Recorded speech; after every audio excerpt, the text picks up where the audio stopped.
Bismillahirrahmanirrahim. Assalamualaikum warahmatullahi wabarakatuh dan selamat pagi. Apa khabar semua?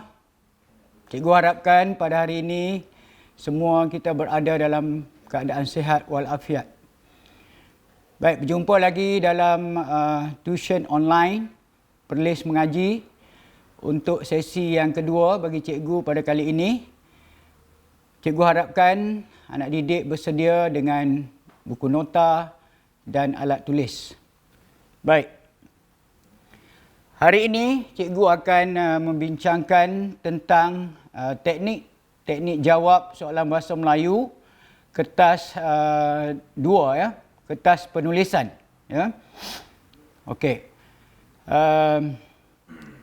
Sebelum itu Cikgu Zulkifli bin Ismail dari Sekolah Kebangsaan Putera Kangan Perlis dan sekarang masih lagi bertugas di SK Putera Kangan Perlis.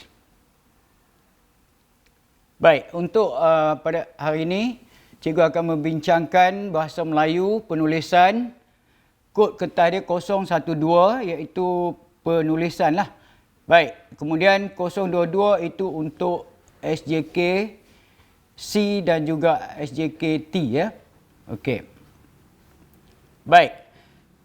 Cuba tengok gambar ini ya. Adakah ini kita? Ini yang menggembirakan ya. Cikgu harap kita akan mendapat kejayaan lah, semua kita mendapat kejayaan dalam peperiksaan ataupun dalam hidup kita. Baik. Begini ini pun juga ya.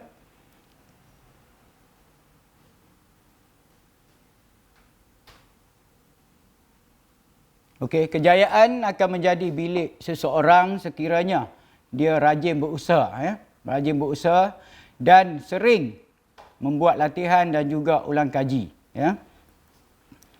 Atau ini yang kita tidak maulah ya.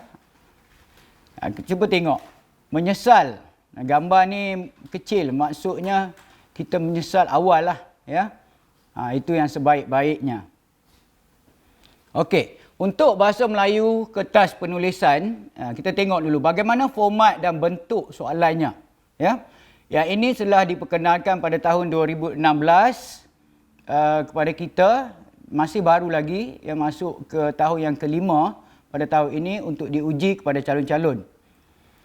Okey, bahasa Melayu penulisan kertas 2 ini, dia terdiri daripada beberapa bahagian lah. Baik, tengok jenis instrumen atau soalan yang disoal ialah subjektif. Ya. Jenis item ialah respon terbuka. Ya. Bilangan bahagian dan soalan iaitu bahagian A mengandungi satu soalan yang mesti dijawab oleh calon. Bahagian B juga satu soalan mesti dijawab oleh calon. Bahagian C dua soalan. Ya. Jawab satu daripada dua. Maknanya kita boleh pilih untuk bahagian C. Okey, kita tengok jumlah markah. Bahagian A terdapat 10 markah. Bahagian B 15 markah. Bahagian C 25 markah. Jadi di sini jumlahnya adalah 50 markah. Dan untuk peratuskan senang. Kita darab 2 lah. Ya. Berapa yang kita dapat, kita akan darab dengan 2. Baik. Seterusnya. Okey, subjektif. Tadi cikgu dah bagi tahu, maknanya kita kena atau mesti menulis. Nak tak nak kena menulis ya. Bahagian penulisan ni kita kena tulis. Okey. Baik, jenis item ialah respon terbuka iaitu soalan terbuka lah ya. Okey, di sini dia untuk menghasilkan atau mengolah sesuatu idea secara asli. Okey. Kemudian yang kedua, membuat pertimbangan dan penilaian rumusan tentang sesuatu idea atau maklumat ya. Okey. Bahagian atau bilangan soalan. Tadi cikgu dah jelaskan, A ada satu soalan, bahagian B ada satu, bahagian C ada dua soalan dan jawab satu soalan ya. Okey, jumlah markah ini ketiga-tiga bahagian ada 50 markah semuanya. Baik, masa menjawab. Ini amat penting. Ya, 1 jam 15 minit. Bermakna calon-calon atau murid-murid semua tak boleh leka. Ya. Semasa kita menjawab soalan, khasnya dalam peperiksaan, agihan masa itu amat penting. Ya. Kerana untuk penulisan ni dikuatiri kita tidak sempat untuk menjawab ketiga-tiga bahagian. Okey, insya-Allah kalau ada perancangan, ada latihan, kita dapat mengikut kehendak masa dan juga kehendak soalan yang ditanya. Okey. Kaedah pemarkahan ataupun skoran, ya. Kaedahnya adalah holistik, ya. Jadi cikgu-cikgu atau pemeriksa akan menilai setiap bahagian secara holistik. Dia tak kira satu demi satu, ya. Dia kira keseluruhan. Itu maknanya holistik. Baik, cermin diri dulu sikit murid-murid pada pagi ini. Dalam tempoh PKP ni, kita cermin diri sikit. Ada perkara yang kita amat suka tetapi ia amat memudaratkan diri kita. Ini kena faham. Ya? Anak murid di sekolah cikgu pun sama. Cikgu selalu ingatkan. Ada perkara yang kita amat suka tetapi memudaratkan diri kita. Ini kita kena faham. Memahami soalan. Ini pun kena faham lah. Okey. Maknanya, dia mendatangkan kesan buruk. Apa yang kita suka? Murid-murid sekalian, apa yang kita suka? Main game. Tahukah anda semua bahawa main game ataupun duduk seharian dengan menghadap laptop dan sebagainya, mungkin kalau tak buat kerja-kerja yang berfaedah, ia memudaratkan diri kita. Kemudian satu lagi, ada perkara yang kita amat tidak suka. Ya, tetapi ia sangat baik untuk diri kita. Apa dia murid-murid? Ya? Ada yang bagi tahu tu. Ada perkara yang kita amat tidak suka tetapi ia sangat baik untuk diri kita. Contohnya, mak kita kata buat latihan. Jangan keluar hari ni buat latihan. Ada 50 soalan matematik ni. Yang ni yang aku tak suka ni. Nampak tak? Itu perkara yang kita amat tidak suka tetapi sangat baik untuk diri kita sebagai seorang murid atau sebagai seorang anak. Ya? Okey. Baik, sekarang kita masuk ke bahagian A.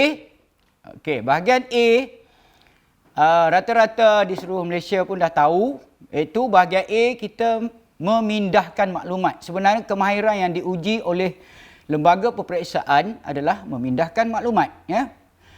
Yang ni, pelajar atau murid dah mengetahui, kita perlu buat apa? Murid, menulis 5 ayat.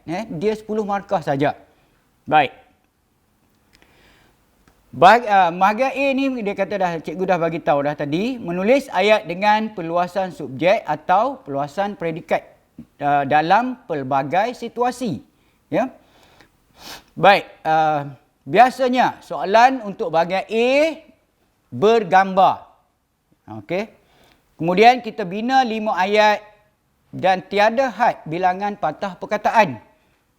Kita tak boleh tetapkan dalam satu ayat, ada juga yang tetapkan kata 12. Ya. Jadi lembaga peperiksaan dah beritahu, dah memberi kursus, memaklumkan kepada semua guru ya, di Malaysia ni, kita tiada had bilangan patah perkataan untuk menulis ayat. Okey. Tetapi 5 ayat itu terhad. Tak boleh tulis lebih daripada 5 ayat. Ya. Terhad kepada 5 ayat sahaja. Kemudian bahan rangsangan, biasanya gambar lah. Tetapi boleh juga disoal atau dikemukakan dalam peperiksaan dalam bentuk graf, dalam bentuk carta, dalam bentuk gambar bersiri, gambar tunggal, peta pemikiran dan pelbagai lagi. Ya, mungkin juga iklan dan sebagainya. Kita selalu tengok iklan, ya, gambar-gambar. Boleh juga digunakan untuk bahan membina ayat. Ya, okey. Baik, seterusnya. Cikgu nak masuk kepada teknik-teknik jawab soalan bahasa Melayu kertas penulisan, ya, 012 bahagian A. Baik, yang pertama, baca arahan dan soalan. Ya, ini sudah semestinya. Yang kedua, gariskan kata kunci. Yang ketiga, bulatkan dan tuliskan nombor di tempat yang hendak ditulis ayat. Yang ni pun dah dah diwar-warkan oleh guru-guru semua, juga penceramah, teknik jawab dan sebagainya. Okey, yang keempat, bina hanya 5 ayat. Itu perkataan hanya. Bermaksud tidak boleh tulis lebih daripada 5. Yang kelima, ayat yang ditulis hendaklah seimbang dengan gambar. Okey, yang ni juga cikgu akan jelaskan, ya. Okey, seterusnya ayat mestilah tepat dengan gambar dan gramatis. Apa maksud gramatis ni? Maksudnya adalah betul dari segi tata bahasanya. Ya, tak kiralah ejaan, tanda baca, huruf besar, huruf kecil, imbuhan dan sebagainya. Okey. Baik, kita tengok item contoh. Soalan contoh bahagian A. Kita tengok di sini dia dah bagi arahan. Masa dicadangkan 15 minit. Nampak tak murid-murid sekalian? Jadi semasa kita membuat latihan adalah perlu mematuhi masa yang telah ditetapkan agar kita tidak terlewat, tak siap dan sebagainya. Okey. Gambar di bawah menunjukkan cara-cara penjagaan kesihatan. Tulis 5 ayat yang lengkap tentang cara-cara menjaga kesihatan berdasarkan gambar. Jadi di sini pada teknik tadi cikgu dah bagi tahu bahawa kita perlu menulis nombor di tempat mana yang kita nak tulis ayat. Di sini nampak nombor 1, 2, 3, 4 dan 5. Okey, jadi kita hendak menulis ayat. Kita letakkan nombor, apa tujuannya? Okey, kita letakkan nombor supaya kita lebih memberi tumpuan. Terarah maksud dia. Kita ajak minda kita untuk fokus dan beri tumpuan kepada ayat yang pertama dahulu. Okey, sebab di situ ada nombor 1, maknanya ayat yang pertama. Okey, jadi kita fokus kepada ayat yang pertama. Baik, di sini juga tadi cikgu dah jelaskan kata kunci. Cara-cara penjagaan kesihatan. Okey, itu kata kunci dia. Cara-cara menjaga kesihatan. Jadi, adalah perlu, ya, dan boleh dikatakan sangat penting pelajar atau murid memasukkan ni apa yang ada di dalam cara-cara kata kunci yang ada dalam soalan tadi, iaitu penjagaan kesihatan. Baik, kita tengok contoh ataupun ayat-ayat contoh. Okey, sebelum tu. Baik, sebelum cikgu ke contoh, kita tengok dulu sedikit panduan. Okey, panduan menulis ayat. Yang ni di sekolah rendah ni biasanya semua kita kena bagi tahu. Kena bagi penjelasan supaya terarah. Maksudnya dia boleh ikut, ya. Jangan jadi robot sudahlah, ya. Okey. Maksudnya guru-guru ataupun tenaga pengajar perlu, ya, memberikan panduan. Walaupun panduan ni dah biasalah. Mungkin ada cikgu dah bagi tahu, tapi hari ini cikgu nak ulang lagi sebagai ulang kaji. Baik. Murid-murid semua boleh catat, ya. Okey. Okey, ini panduan yang kita para guru fikirkan, macam mana nak bantu anak didik di sekolah rendah ni untuk menulis ayat, ya. Okey. Baik, yang pertama, sebelum menulis ayat ataupun sebelum menjawab bahagian A, kita perlu, ya, tulis di bahagian atas ataupun dalam ruangan tempat jawapan tu, bahagian atas sekali kita tulis panduan ni. Tak ada salah, ya. Tak ada salahnya. Murid boleh menulis walaupun dalam peperiksaan yang sebenar, ya. Okey, kita tulis siapa, lepas tu buat apa, di mana, kenapa atau mengapa.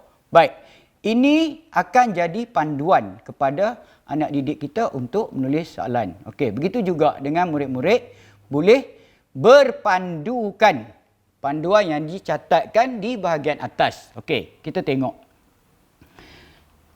Okey, gambar yang tadi, ya, nombor 1. Kita tengok balik. Gambar yang nombor 1 ni, ni terdapat beberapa orang. Jadi, ayat yang pertama tadi, ni dia. Beberapa orang ialah siapa? Dalam gambar tu. Siapa? Beberapa orang murid. buat apa? Apa yang dilakukan? Sedang bersenam. Okey. Di mana? Di padang sekolah. Jadi kita ikut yang ni saja. Ikut panduan. Seterusnya, mengapa atau kenapa? Kenapa dia bersenam ni? Untuk menjaga kesihatan mereka. Jadi ayat ni dah lengkap ya para pelajar, para murid dan ibu bapa untuk mendidik. Jadi ada panduan ada panduan, jadi mereka senang untuk mengikutinya. Baik. Kita tengok ayat yang kedua. Okey, murid-murid semua sedia untuk menulis ayat yang kedua. Kalau ada pen, kalau online, anda boleh tuliskan di ruangan komen nanti cikgu akan tengoklah. Baik, nombor 2. Ini nombor 2 ya. Jadi murid okey, kamu semua boleh menulis ayat sampai ke nombor 5 berpandukan panduan yang cikgu berikan di atas. Okey, jadi cikgu rasa tak payahlah cikgu tunjukkan semua kita sebab masa ni amat pentinglah. Baik. Ini contoh ya. Soalan bahagian A ni dia boleh bagi macam ni. Dia tengok. Ya, bahagian A. Kita menulis ayat berdasarkan gambar ni. Gambar rajah ni menunjukkan jenis-jenis makanan. Tulis 5 ayat yang lengkap tentang gambar tersebut. Jadi kita tulis berdasarkan gambar ni. Baik. Seterusnya, ini juga okey. Kita masuk kepada penskoran ya. Jawapan bahagian A 10 markah, ini dia kriteria yang akan dinilai, akan jadi panduan kepada semua guru untuk menilai takat mana, di manakah letaknya markah yang murid-murid akan dapat tu. Ya, di mana yang dia tulis ayat. Jadi pemeriksa akan menilai berdasarkan kriteria ini. Baik. Kita tengok salah satu contoh. Kita ambil yang cemerlang lah. Penggunaan ayat yang gramatis dan menempati bahan grafik atau tugasan. Setiap ayat ada perluasan subjek, perluasan predikat. Ya. Penggunaan kata dan kosakata yang meluas dan sesuai dengan bahan grafik tadi ataupun tugasan. Penggunaan ejaan dan tanda baca yang betul. Murid-murid semua tengok. Penggunaan ejaan dan tanda baca yang betul. Yang ni sangat diambil berat. Ya. Ejaan sangat berat hukuman dia. Kalau salah memang dia tak akan dapat. Kalau ada salah satu penggunaan ejaan atau tanda baca, markah 10, murid-murid tidak akan dapat. Ya, tidak akan dapat 10 jika ada kesalahan. Baik. Seterusnya, cikgu nak pergi ke bahagian B, iaitu bahagian apa murid-murid? Ya, bahagian B sebenarnya kita menulis ulasan. Ya, tadi 10 markah, sekarang untuk menulis ulasan terdapat 15 markah. Okey. Baik, tengok pengenalan bahagian B. Ni untuk pengetahuan lah ataupun ulang kaji semula. Menulis ulasan tentang bahan sastra dan bukan sastra yang dilihat dan dibaca dengan jelas menggunakan ayat yang gramatis. Jadi dia nak menulis tentang bahan sastra dan bukan sastra. Jadi kita buat ulasan. Tak kira bahan bentuk sastra ataupun bukan sastra. Baik. Mengulas sebenarnya memberikan pendapat atau pandangan. Ya. Rumusan yang bertepatan, bersesuaian, relevan, berdasarkan stimulus. Stimulus ialah soalan yang dikemukakan. Ya. Baik. Konsep ulasan. Pada asalnya, konsep ulasan ni sebenarnya dia mudah saja untuk peringkat UPSR. Ya.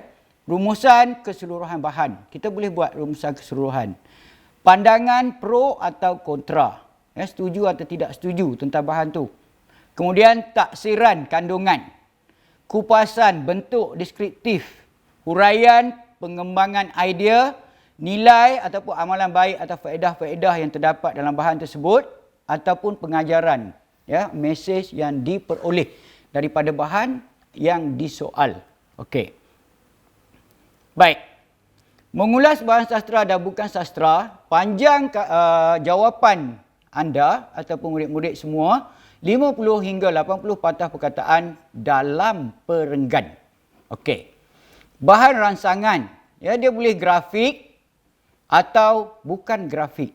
Ini terdiri daripada pelbagai bentuk yang disoal. Ya, kita pun sudah mengemukakan dalam ujian-ujian, siri-siri ujian tahun 4, tahun 5 dan tahun 6. Ya, kita dah uji murid-murid untuk menjawab bahagian B.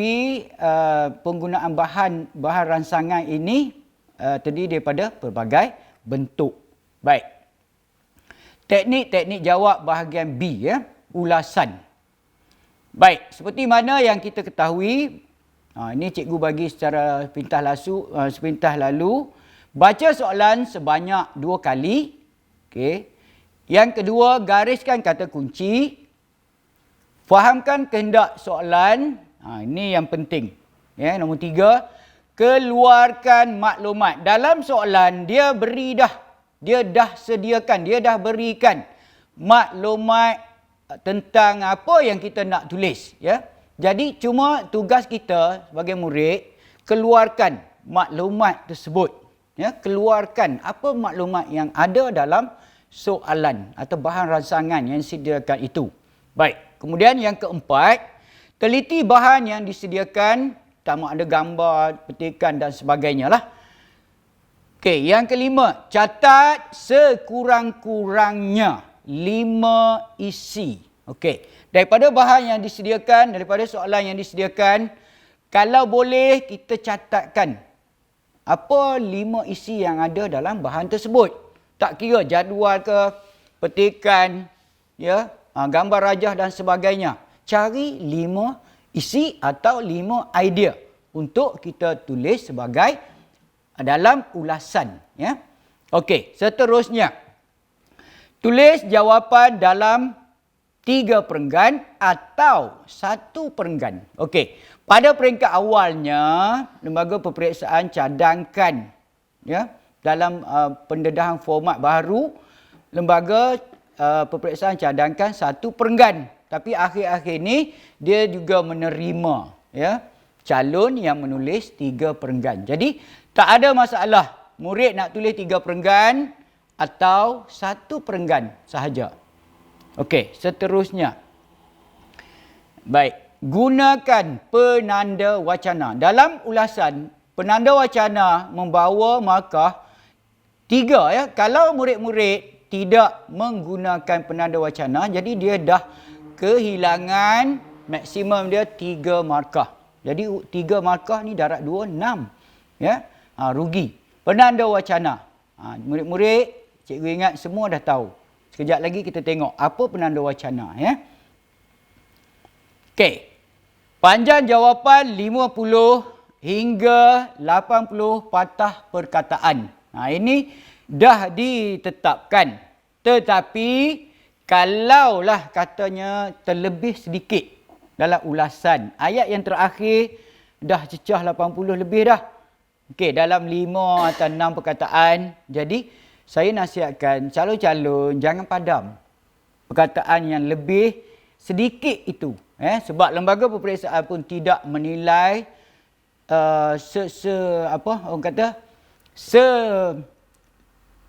selurus. Orang kata selurus ataupun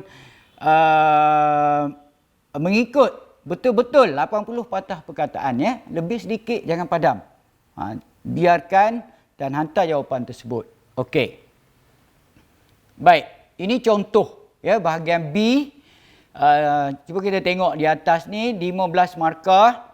15 markah. Ini bentuk dia, bentuk apa? Menggunakan gambar rajah, ya. Gambar di bawah menunjukkan poster, ya, gambar rajah ataupun poster piramid makanan.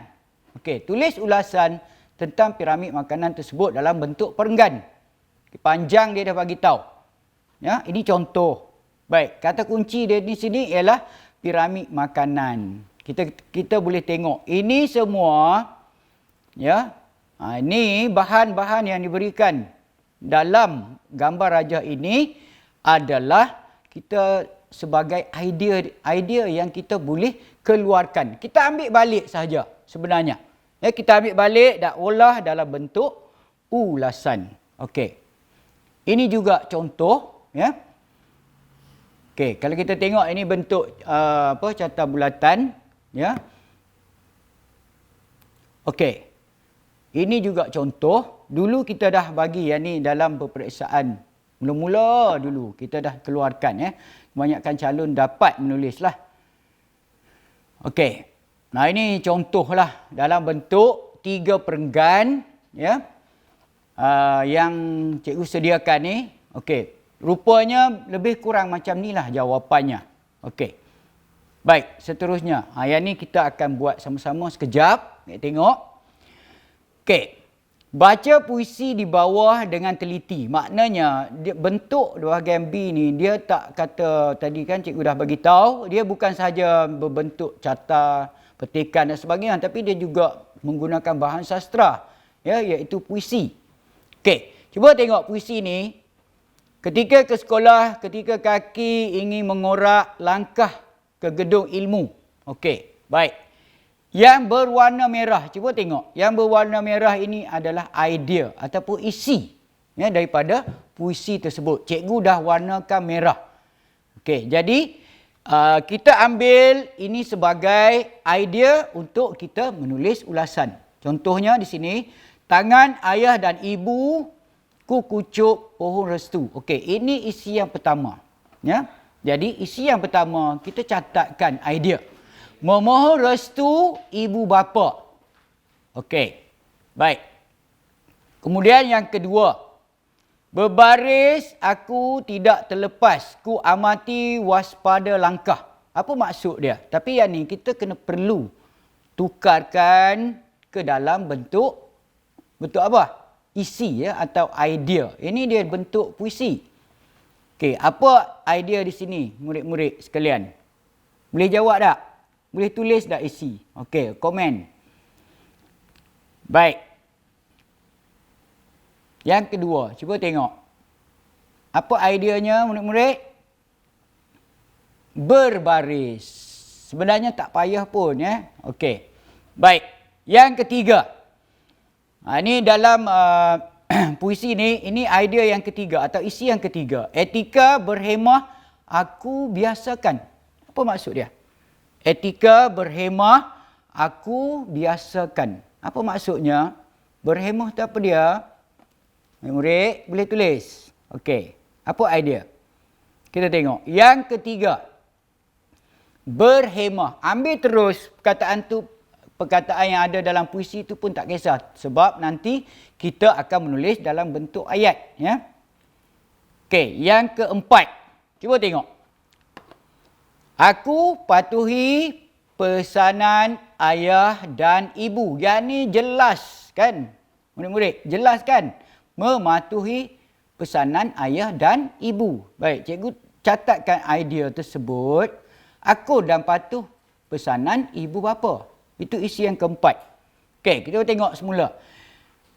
Isi yang kelima. Sebab cikgu kata tadi, kita mesti cari atau senaraikan 5 idea, ya. Okey, ni yang kelima. Roda bas ku tunggu berhenti, tidak ku mahu mengundang tragedi. Faham maksudnya? Okey, maknanya tunggu bas berhenti barulah kita turun, ya, dari bas tersebut. Okey, idea yang kelima. Menunggu kenderaan berhenti untuk kita turun dan sebagainya lah. Okey, itu idea. Idea perlu dicatatkan. Okey, ini teknik, ya. Murid atau calon perlu catat idea daripada bahan tersebut pada kertas soalan tu di bahagian-bahagian yang mungkin ada tempat kosong. Ya, pemeriksa dia tak kisah. Itu catatan calon, ya. Jangan mengganggu ruangan untuk menulis, itu sudah. Ada ruangan yang kosong kita catatkan. Okey. Baik. Seterusnya. Okey, ini adalah ulasan daripada isi yang cikgu catatkan tadi. Okey, ni kita panggil, kalau kita buat dalam bentuk 3 perenggan. Okey. Ini adalah pendahuluan. Pengenalannya. Menjaga keselamatan diri merupakan tanggungjawab setiap individu. Macam mana nak buat pengenalan? Pengenalan dalam ulasan. Kita tengok apa tajuk dia. Tentang apa? Okey, jadi kalau tentang menjaga keselamatan, kita tulis tentang menjaga keselamatan. Ya, tak perlu banyak. Ya, ada 2 ayat untuk pendahuluan ni dah kira cukup. Ya, calon dah menulis dengan baik. Baik, kemudian ini adalah perenggan isi. Perenggan yang kedua.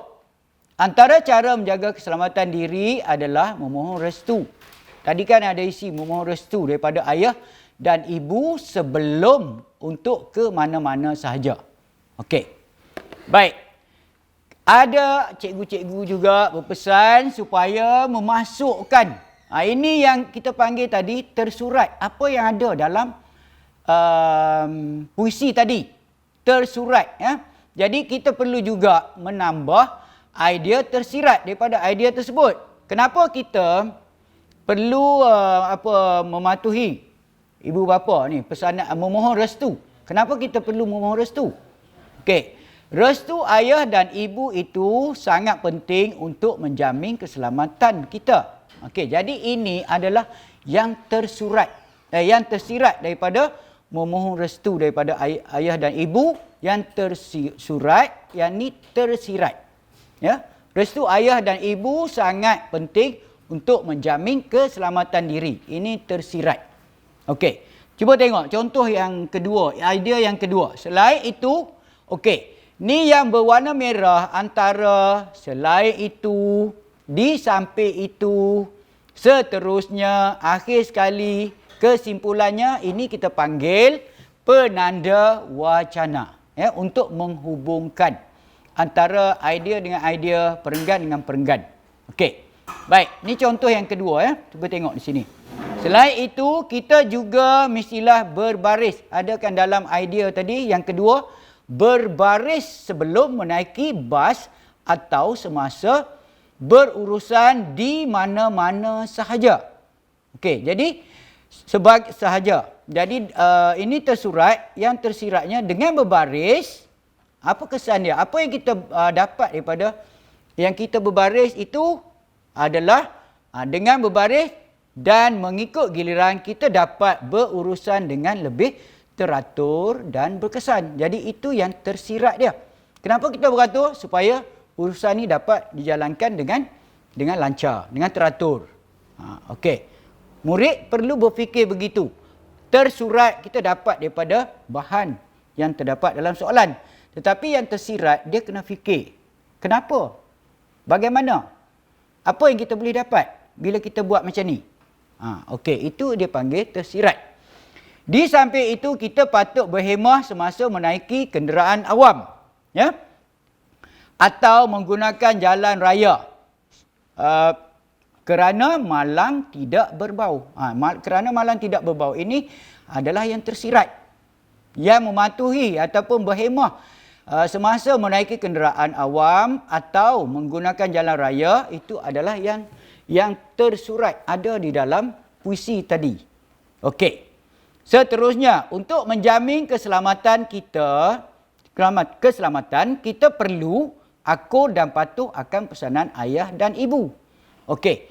Yang ni untuk tersirat, kalau kita masukkan semua, ke semua idea ni, ada yang tersirat mungkin. Ya, jumlah perkataan kita akan lebih. Jadi, cikgu cadangkan kalau ada tiga yang tersirat, ya, itu dah mencukupi. Kalau ikut lembaga peperiksaan pun, dia kata kalau ada murid menyatakan idea yang tersirat, 3 maknanya dah mencukupi untuk menjawab soalan berbentuk ulasan. Okey. Jadi seterusnya, ini perenggan penutup ya, murid-murid. Kesimpulannya, marilah sama-sama kita menjaga keselamatan diri supaya hidup kita sentiasa ceria. Anda mampu mengubahnya. Okey. Jadi berkaitan dengan menjaga keselamatan, jadi cikgu letakkan ini sebagai kesimpulan. Baik, kesimpulan dan juga pendahuluan kebiasaannya. Ya, pendahuluan dan kesimpulan dalam ulasan kebiasaannya, lembaga peperiksaan pun tidak memberikan markah kepada pendahuluan dan kesimpulan. Tetapi tidak boleh dan dilarang sama sekali tiada pendahuluan dan tiada penutup. Ini menjejaskan secara holistik penilaiannya. Bila cikgu baca, tengok-tengok terus dia gunakan, dia masukkan perenggan isi sahaja. Ini maksudnya perenggan isi yang inilah. Okey, jadi kita perlu, walaupun tidak diberikan markah untuk pendahuluan dan penutup, wajib, nak kena kata wajib, tulis ya, supaya penilaian secara holistik, tanggapan cikgu atau pemeriksa tu dia kata ni bagus. Ya? Okey, boleh faham murid-murid? Baik, seterusnya. Okey, ini kriteria pemarkahan. Ya, seperti yang bahagian A tadi, dia ada panduan untuk guru menilai setakat mana pencapaian murid-murid. Baik. Okey, kita ke bahagian yang terakhir sebab yang ni bahagian C. Bahagian C mengikut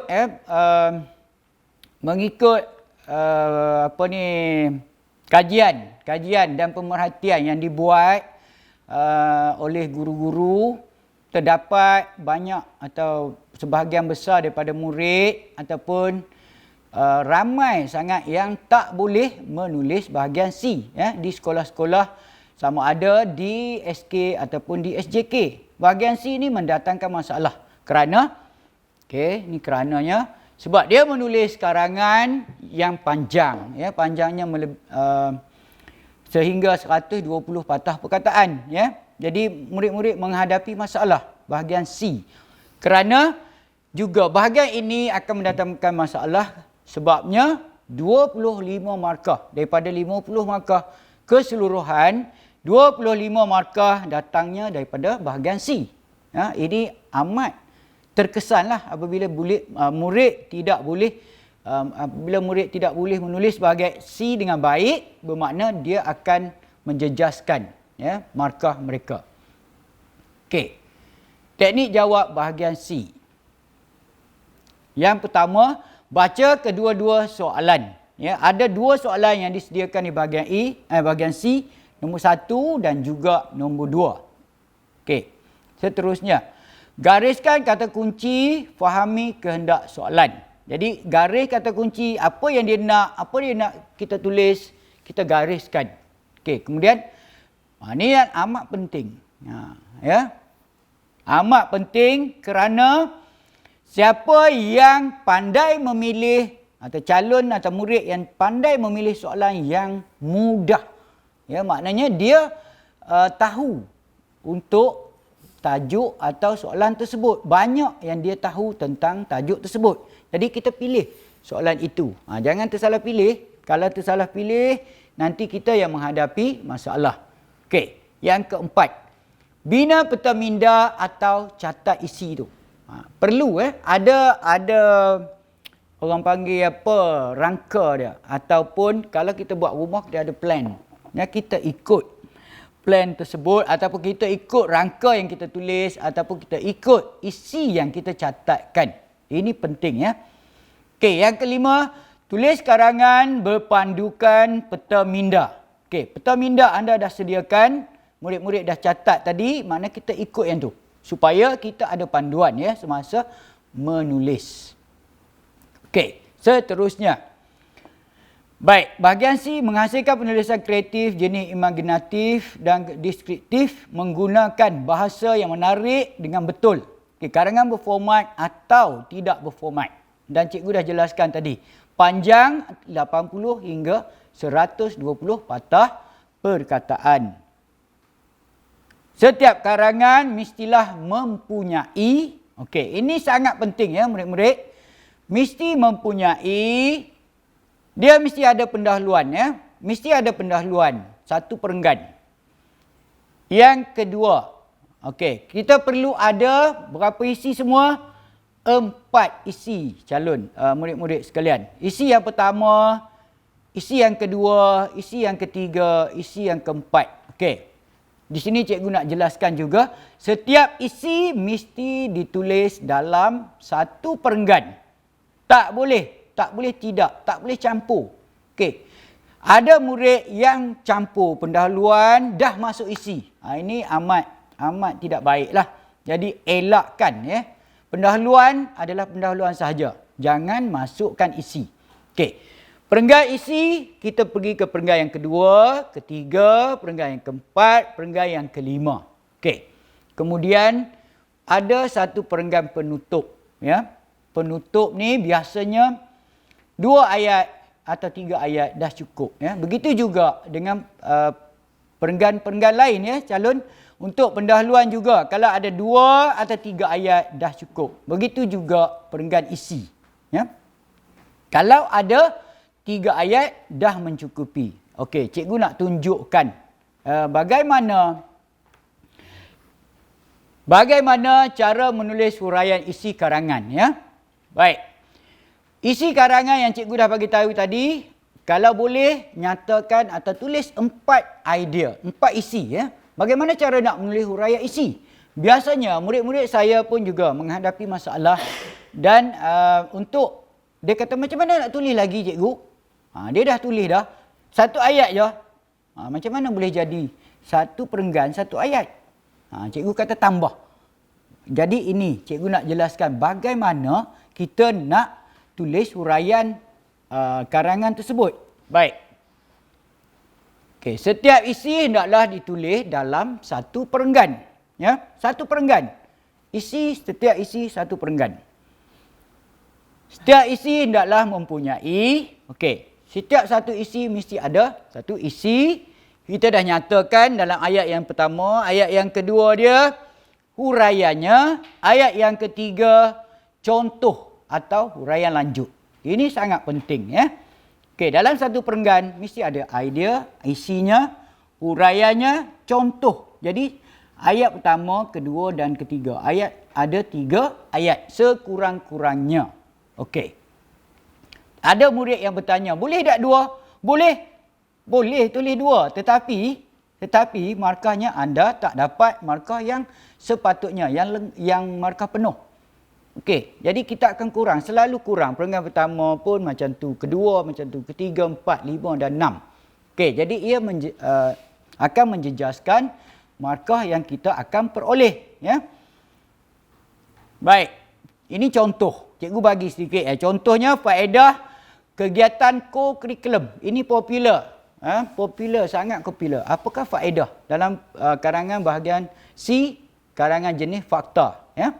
Faedah kegiatan co-curriculum. Apabila kita sebut fakta, dia tak boleh tulis ikut suka kita, ya. Itu ideanya dia dah fakta, kan? Dia ada idea tertentu yang boleh diterima sebagai jawapannya. Okey, contoh. Kegiatan co-curriculum dapat mewujudkan semangat kerjasama. Itu isi. Isi kita perlu bagi tahu dalam perenggan tersebut. Kalau mula menulis perenggan yang kedua tu, isi yang pertama, kegiatan co-curriculum dapat mewujudkan semangat kerjasama. Itu idea atau isi. Okey, kemudian ayat yang berikutnya, ya, ayat berikutnya, ini kerana kegiatan ini dijalankan secara berkumpulan. Dalam kumpulan, anggotanya perlu bekerjasama untuk melakukan pelbagai aktiviti. Itu kita panggil huraian isi. Jadi, nak tak nak, murid kena tambah ayat supaya dia menjadi huraian. Ya, kena buat, kena bina, kena tulis. Okey. Kemudian, contohnya dalam aktiviti permainan, perkemahan dan lain-lain lagi. Okey, itu kita panggil huraian lanjut. Boleh tak murid-murid? Setiap perenggan mesti begini. Kalau beginilah caranya, murid-murid atau calon akan memperoleh markah 25/25. Tak ada masalah, ya.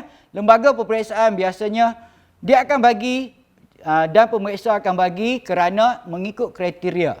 Kriteria yang telah ditetapkan dan skema yang ditetapkan. Jadi kalau begini semua perenggannya cantik, tak ada kesalahan, dan murid boleh dapat 25 dengan syarat tiada sebarang sebarang kesalahan tata bahasa. Satu pun tak ada. Dia akan dapat 25. Okey, insya-Allah ya. Baik. Nah, ini perenggannya. Yang tadi dah sambung semua dalam perenggan yang lengkap lah. Okey. Ni contoh.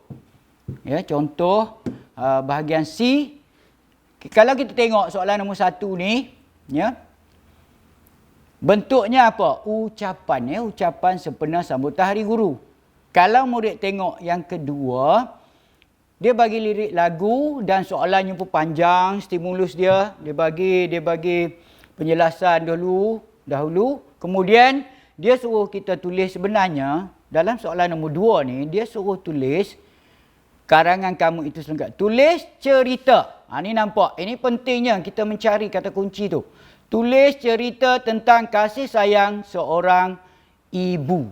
Makna tajuk soalan yang kedua adalah lebih mudah. Jadi tadi cikgu dah bagi tahu bahawa yang sangat penting dalam teknik jawab bahagian C adalah pilih soalan yang paling mudah. Antara dua kita pilih yang termudah. Okey. Okey, itu saja cikgu rasa murid-murid pun dah dapat serba sedikit perkongsian dengan cikgu pada hari ini. Baik. Jadi alhamdulillah ya, kita akan berjumpa lagi mungkin dalam tempoh PKP yang ketiga ya. Okey, sekian. Terima kasih. Seterusnya duduk rumah, stay at home, duduk di rumah, habuskan COVID-19. Tahniah kepada barisan hadapan #Felih mengaji. Sekian, wabillahi taufiq wal hidayah. Wassalamualaikum warahmatullahi wabarakatuh. Terima kasih.